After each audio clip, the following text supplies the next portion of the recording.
Hello guys, आप लोग कैसे हैं? I hope everyone will be okay.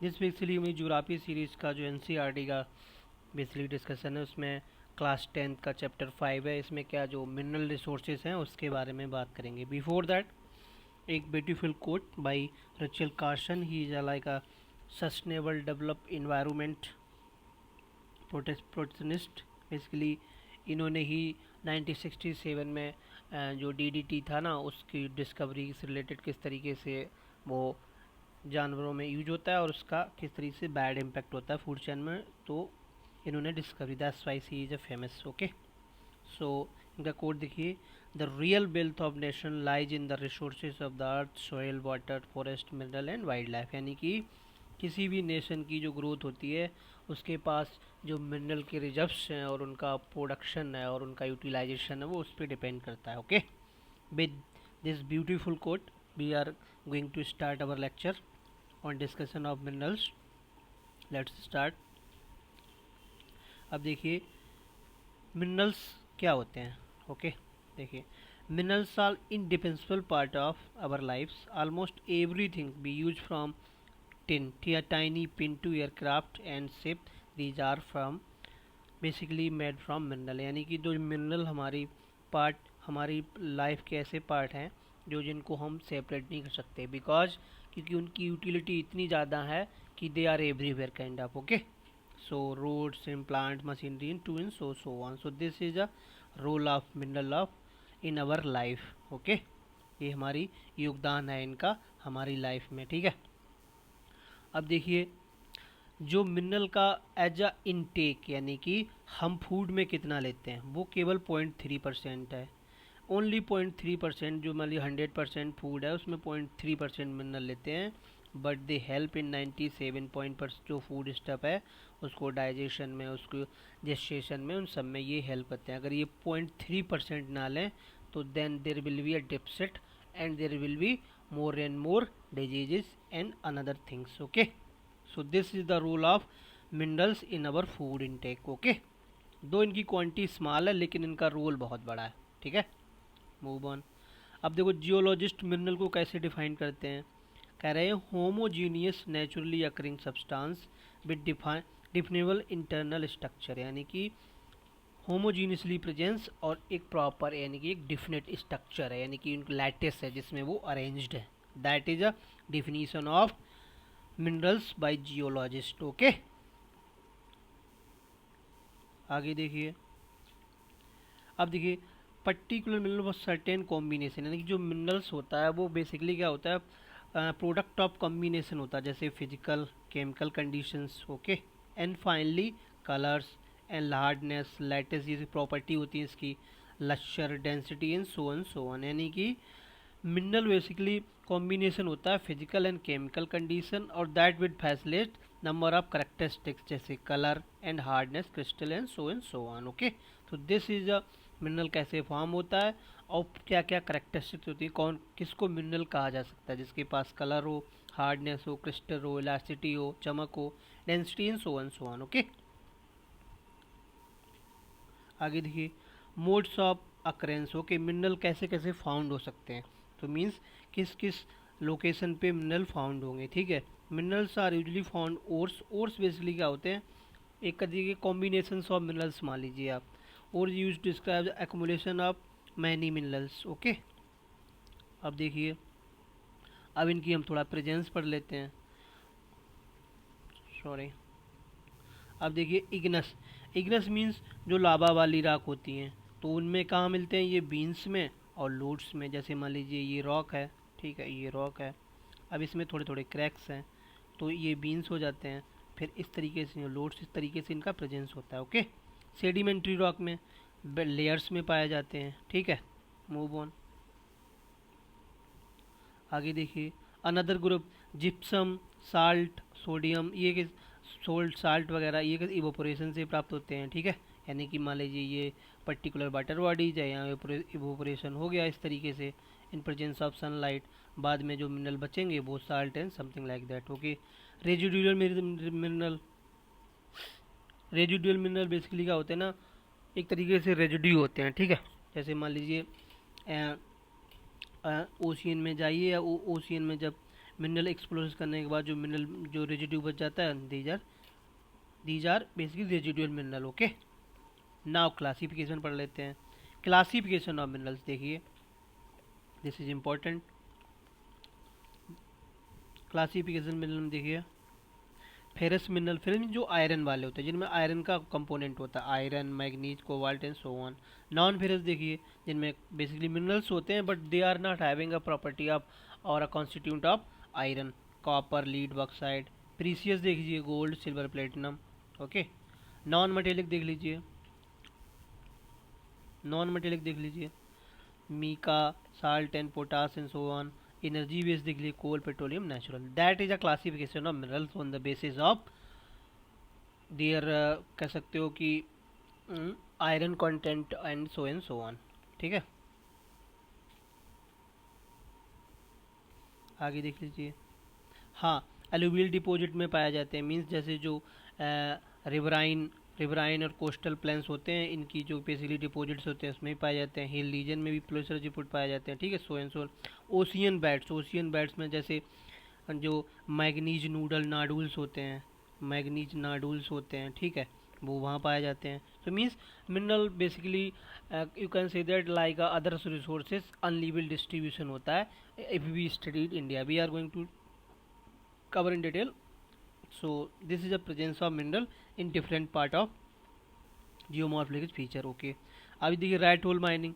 Rat hole mining क्या होती है, जैसे मान लीजिए जो कोल की माइनिंग, किसी मिनरल की माइनिंग करते हैं तो इस तरीके से मान लीजिए ये पूरा हेला है, तो इस तरीके से रैट की तरह होल बनाते चले जाते हैं। That is simple rat hole mining. Okay, move on. अब देखिए, India is lucky, fortunate means lucky. Peninsular region में क्या मिनरल्स पाए जाते हैं, means hot spot of minerals. फिर सेडिमेंट्री रॉक्स, फिर उसके बाद गुजरात और इस रीजन में पेट्रोलियम पाया जाता है। मीन्स डिफरेंट लोकेशन में, जैसे पेनिसुलर इंडिया में बेसिकली क्या कौन से मिनरल्स हो गए, एक तरीके से कह सकते हो कि बेसिक मिनरल्स हो गए, iron, coal and so on. Coastal area में बेसिकली क्या नाम, ऑयल वगैरह, natural gases and so on. So जो India means hot spot of mineral, you can say that. Okay,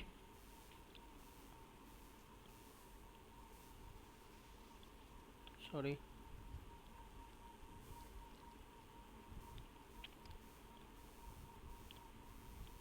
अब देखिए फेरस मिनरल देख लीजिए। अब हम क्या करेंगे, मिनरल की कैटेगरी वाइज पढ़ाई करेंगे। मीन्स आयरन मिनरल देखेंगे, फिर non ferrous and kind of so on. ठीक है, तो फेरस में देख लीजिए मीन्स आयरन वाला। ठीक है, आयरन। ओके, तो आयरन ओरे में देखिए सबसे देखिए मैग्नाइट। इनमें क्या होता है ना, जो आयरन का कंटेंट सबसे ज़्यादा होता है, यानी 70% होता है। ठीक है, they are good quality of iron. Okay, move on. थोड़ा ज़्यादा है। आगे देखिए हेमेटाइट। इनमें जो बेसिकली जो मिनरल का क्वांटिटी होता है वो कम, सॉरी जो आयरन कंटेंट होता है 50 से 60 होता है। इसका इसका रीजन कहाँ होता है, देखिए 90% ये कहाँ पाए जाते हैं, Orissa, Chhattisgarh, Karnataka, Jharkhand and so on. Okay,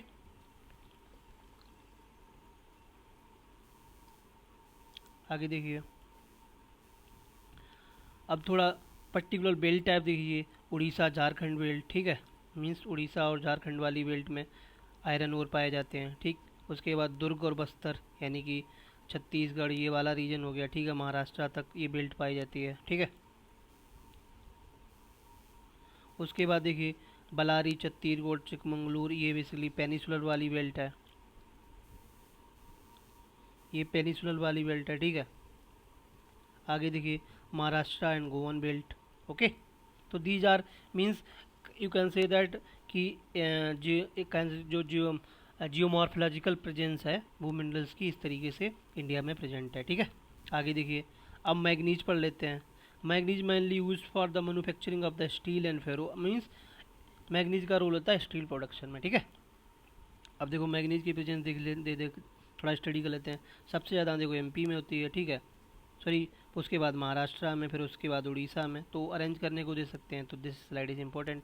दो दे बैरी, क्योंकि जैसे जैसे नया नया डेटा आता जाता है तो ये बैरी करते हैं, बट मोर प्रॉब्ली यही रहता है। ओके, आगे देखिए नॉन फेरस में पढ़ लेते हैं। नॉन फेरस मीन्स जिनमें आयरन का कंटेंट नहीं होता है। तो India's reserve production of non ferrous minerals is not very satisfactory, क्योंकि थोड़ा हमें इंपोर्ट करना पड़ता है, that's why saying that not satisfactory. Okay, आगे देख लीजिए। अब देखिए बॉक्साइड, बॉक्साइड का बेसिकली एल्युमिनियम वाला कंपोनेंट होता है। बॉक्साइड सर्वल ओर कंटेन एल्युमिनियम, बेसिकली बॉक्साइड ओर से हमें क्या होता है, एल्युमिनियम मिलता है, ठीक है। क्ले सब्सटेंस दैट एल्युमिनियम का फिर हम यूज करते हैं different, even aluminium foil for food packaging and another substance, ठीक है।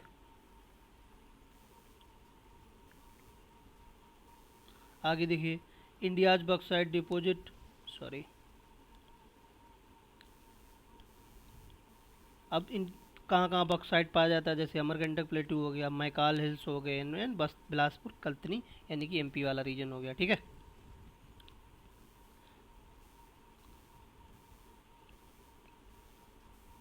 अब देखिए नॉन मेटेलिक में देखिए mica, mica basically electrical industry के लिए यूज होता है, ठीक है। बेसिकली ये इंसुलेटर होता है, 10 बाई इसके प्लग वगैरह बनाए जाते हैं, ठीक है। Thin mica found in split in thin sheet में, ठीक है। अब मीका की प्रेजेंस देख लीजिए, छोटा नागपुर प्लेटू, कोडरमा, गया, हजारीबाग, यानी बेसिकली वही जो मिनरल रिच रीजन है, Jharkhand, Orissa and southern part of Bihar, उसी में इसकी भी प्रेजेंस होती है, ठीक है। आगे देखिए रॉक मिनरल देखिए, लाइम स्टेन, लाइम स्टेन का बेसिकली कैल्शियम कार्बोनेट के कंपोनेंट होते हैं, और इसका जो मेन यूज होता है वो सीमेंट इंडस्ट्री में होता है, ठीक है, और smelting of iron and so on. अब देखिए Rajasthan, MP and so on, तो ये बेसिकली परसेंटेज वाइज प्रोवाइड कराते हैं, ठीक है।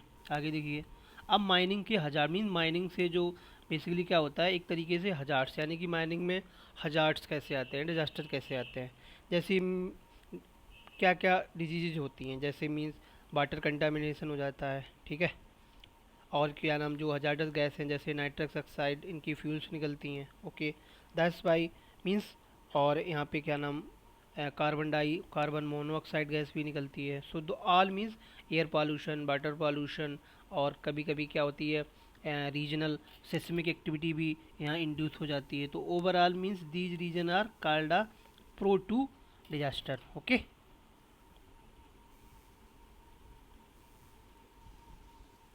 तो दैट्स वाई जो माइनिंग रीजन होता है उसमें माइनिंग करने के बाद में उसको फिलअप कर दिया जाता है with sedimentary and you can say that unusual best से, ठीक है। आगे दैट्स वाई जो माइनिंग इंडस्ट्री होती है उसको बोलता है किलर इंडस्ट्री। तो ये क्वेश्चन आ सकता है विच इंडस्ट्री कॉल्ड है killer industry, that is a mining industry. Now अब हमने क्या किया, बेसिकली वन मोर इम्पोर्टेंट, कि जब हमने ज़्यादा रिसोर्सेज का यूज ओवर यूज कर लिया, ठीक है, तो क्या होगा, कंजर्वेशन ऑफ द रिसोर्सेज होगा, यानी कंजर्वेशन ऑफ मिनरल्स, ओके। यानी कि हमें प्रॉपर सस्टेनेबल तरीके से, because we already cover in our quote कि मिनरल्स लाइक अ फाउंडेशन और a wealth of the nation on which nation is stand, that is the utility of the mineral and that the role of mineral, okay। अब देखिए mineral to type के होते हैं, and non renewable, ठीक है, and so on. अब हम क्या पढ़ेंगे, अभी तक हमने रिन्यूएबल वाले, नॉन रिन्यूएबल वाले पढ़े, सॉरी नॉन रिन्यूएबल पढ़े, अब रिन्यूएबल वाले मिनरल्स को हम लोकेट करेंगे, ठीक है। आगे देखिए एनर्जी रिसोर्सेज, अब देखिए एनर्जी रिसोर्सेज में क्या क्या आएगा, एक तो कन्वेंशनल फॉर्म से एनर्जी आती है, कन्वेंशनल रिसोर्सेज जो energy, coal, petroleum, natural gas and so on, ठीक है। दूसरा नॉन कन्वेंशनल देख लीजिए, नॉन कन्वेंशनल में they basically firewood and so on, solar, wind, tidal and geothermal, and means अब हम एनर्जी की स्टडी करेंगे on the way of conventional and non conventional pattern of energy, ठीक है। अब देखिए कन्वेंशनल सोर्स में कोल आ जाएगा, ओके। कोल, कोल का क्या यूटिलिटी होता है, बेसिकली बेसिक इंडस्ट्री में भी, फिर हाई क्या नाम इलेक्ट्रिसिटी जनरेशन में भी। तो कोल के टाइप देख लीजिए, सबसे अच्छा होता है एंथ्रासाइट, देखिए एंथ्रासाइट, ठीक, फिर बिटुमिनस, फिर लिग्नाइट, यानी कि जो यहाँ से यहाँ के जो कोल का कंटेंट है वो कम होता चला जाता है, ठीक है।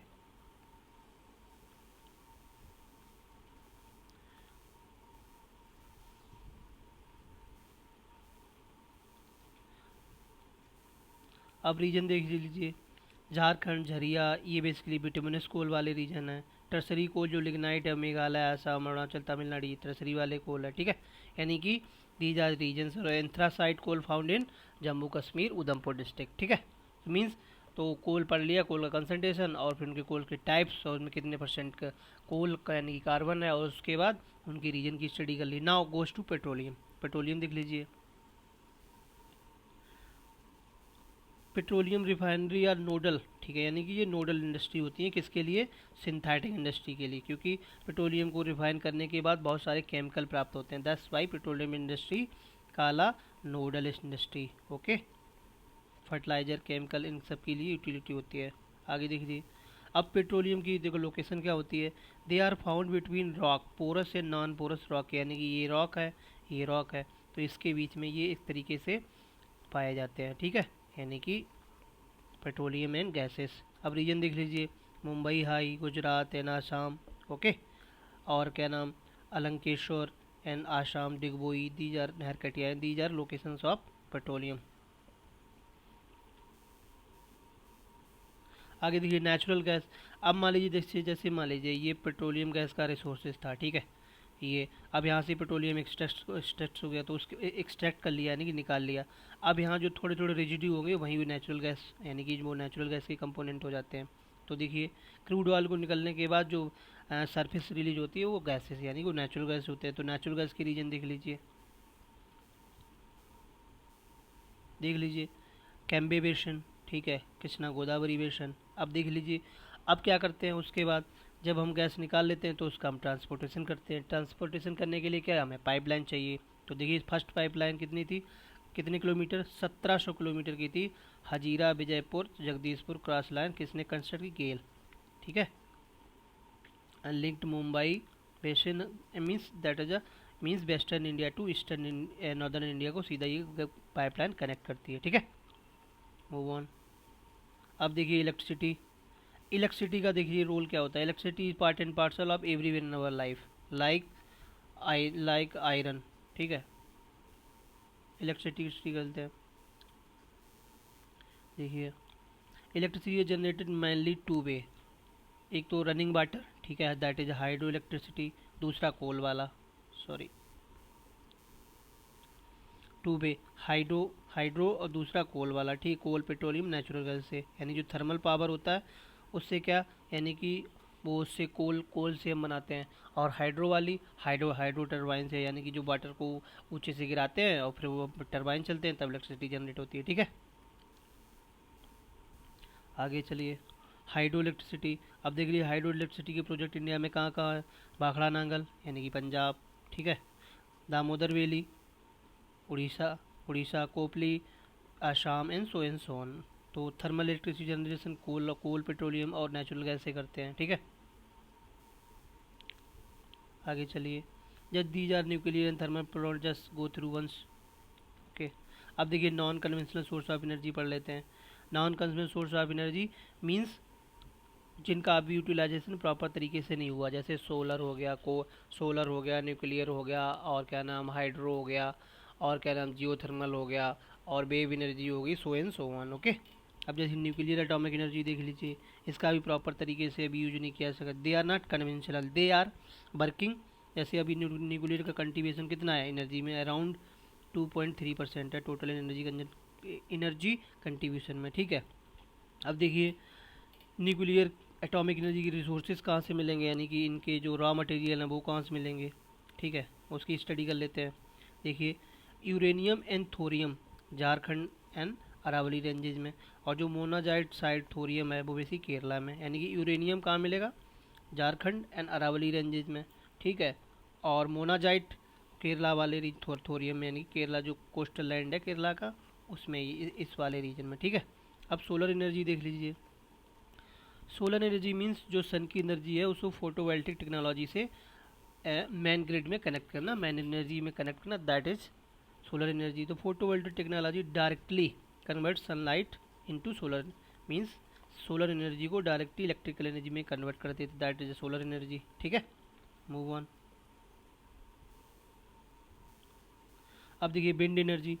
विंड एनर्जी में क्या होता है, बेसिकली जो कोस्टल लैंड जो कोस्टल एरिया आ जाए, ठीक है, जो कोस्टल एरिया आ जाए, अब वहाँ क्या होता है, due to basically due to temperature pressure difference high हवा चलती है कोस्टल लैंड में, ठीक है। जैसे रीजन देख लीजिए Madurai, Andhra Pradesh and so on. तो क्या होता है, उनका यूज करके हम बड़े बड़े बेसिकली क्या करते हैं, बिंड बिंड मिल पार्क टाइप लगाते हैं कोस्टल एरिया में, ठीक है, कोस्टल एरिया में राजस्थान में। तो ये जब घूमते हैं तो इससे टरबाइन चलते हैं, फिर इससे एनर्जी जनरेट होती है, ठीक है। So this is a wind mill of Nagercoil in Tamil Nadu, ठीक है। Move on.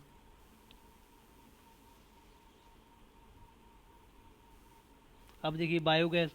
Biogas means basically क्या होता है, जो फार्म यानी कि एग्रीकल्चर बेस्ड प्लस और जो एग्रीकल्चर अलाइड वेस्ट यानी जैसे मान लो एनिमल हस्बेंड्री रेयरिंग है, इनके बेस्ट को फर्मेंटेट करके यानी कि क्या करते हैं, जब वो गैस यानी कि उसे एनर्जी में कन्वर्ट करते हैं, दैट इज़ अ बायोगैस, ठीक है। देखिए decomposition of organic decomposition of organic decomposition organic matter yields gas which higher thermal efficiency and comparison to kerosene, यानी कि इससे ज़्यादा एनर्जी का कॉम्पोज मीन्स जो एनर्जी प्रोड्यूस होता है उसकी इफिशिएंसी हाई होती है conventional cow dung and kerosene oil, okay.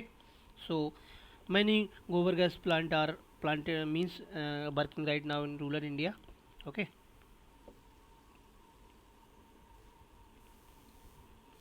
आगे देखिए, this is a picture of biogas plant, ठीक है। इस तरीके से रेजिड्यू को कंबाइन कर देते हैं, जो वेस्ट होता है इसमें डालते रहते हैं, फिर बाद में इसका जो लिड होता है, ढक्कन होता है, उसको लगा देते हैं और कुछ दिन तक वेट करते हैं, फिर एनर्जी प्रोड्यूस हो जाती है। और जो मैन्यूर क्रिएट होता है ना, उसको हम अपने खेत में डाल लेते हैं, यानी कि that is a green manure for means you can say that traditional वाला मैन्यूर, ओके। अब टाइडल एनर्जी देख लीजिए। बेसिकली क्या होता है, इंडिया में कोस्टल रीजन है, तो basically high tide low tide आते रहते हैं, तो क्या होता है, हम फ्लड गेट बनाते हैं। Oceanic tide can be use generated electricity, flood gate dams are built across the inlet, जहाँ पे ये टाइड सेंटर करते हैं during the high tide and जैसे मान लीजिए जब हाई टाइड आएंगे तो ये फ्लड गेट क्या होंगे, बेसिकली फ्लड गेट खोल दिए जाएंगे। और जब इस तरीके से जब लो टाइड हो तो ओपन कर दिए जाएंगे, तो उससे क्या होगा, टरबाइन चलेंगे, टरबाइन तो वो क्या, मैकेनिकल एनर्जी इलेक्ट्रिकल एनर्जी में, मैकेनिकल एनर्जी इलेक्ट्रिकल एनर्जी में कन्वर्ट हो जाएगी, ठीक है। Move on. अब जियो थर्मल एनर्जी देखिए, रीजन देख लीजिए इसके, gulf of Khambhat, gulf of Kutch and Gangetic and so on, यानी कि पूरा कोस्टल एरिया में जहाँ जहाँ लोकेशन हो सकती है। अब जियो थर्मल एनर्जी देखिए, जियो थर्मल बेसिकली जो इंटीरियर ऑफ द अर्थ में एनर्जी होती है उसकी बात करती है, उसके उसके बारे में बात करते हैं। Gear energy refer to the heat and electric produce by using heat from the interior of the earth. Geothermal energy exist because earth grows progressively on hotter की डेप्थ, यानी कि जो बेसिकली जो मैग्मा वाले जैसे basically जो volcanic reason होते हैं ना, वोल्केनिक की एक्टिविटी होने के बाद वो वहाँ क्या होता है, इस तरीके के डिप्रेशंस बन जाते हैं, लेकिन उसमें गैसेस आती रहती हैं तो वो पानी को बॉयल करती रहती हैं, तो जो उससे हम एनर्जी निकालें that is a geothermal energy. India में कहाँ है, पूगा वैली ऑफ लद्दाख, ये one of the geothermal energy point है इंडिया में, ठीक है।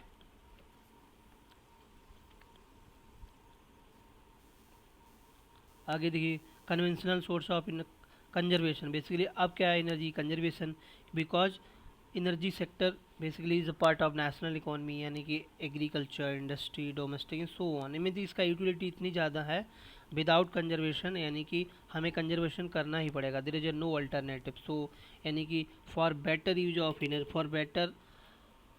यूज ऑफ एनर्जी रिसोर्सेज हमें क्या करना है, उन्हें sustainable and very judicial and economical way से यूज करना, ताकि अपकमिंग जनरेशन यानी कि जो फ्यूचर जनरेशन है उस पर उसकी जो क्या नाम है उसकी जो मीन्स नीड्स है उनको हम कंप्रोमाइज ना करें, दैट्स वाई एनर्जी का कंजर्वेशन भी इम्पोर्टेंट है। अदरवाइज अगर आप इरेशनल से यूज करेंगे तो एनर्जी डिप्सिट हो जाएगा, दैट्स वाई हमें क्या करना चाहिए, कन्वेंशनल प्लस नॉन कन्वेंशनल को दोनों को मिक्स करके एनर्जी की को ही मिक्स करके अपनी जो रेगुलर नीड है उनको फिलफिल करना चाहिए। सो सॉरी गाइज, थोड़ा ये टॉपिक लेंदी था क्योंकि इसमें बहुत सारे जो मिनरल्स के कन्वेंशनल नॉन कन्वेंशनल फिर एनर्जी कन्वेंशनल नॉन कन्वेंशनल, थोड़ा टॉपिक ये ब्रॉड हो गया, but still I try to summarise in best possible way in a shorter form. So please like share and subscribe my video, that will motivate me. थोड़ा basically थोड़ा अच्छा video बनाने के लिए। So thank you guys, have a nice day.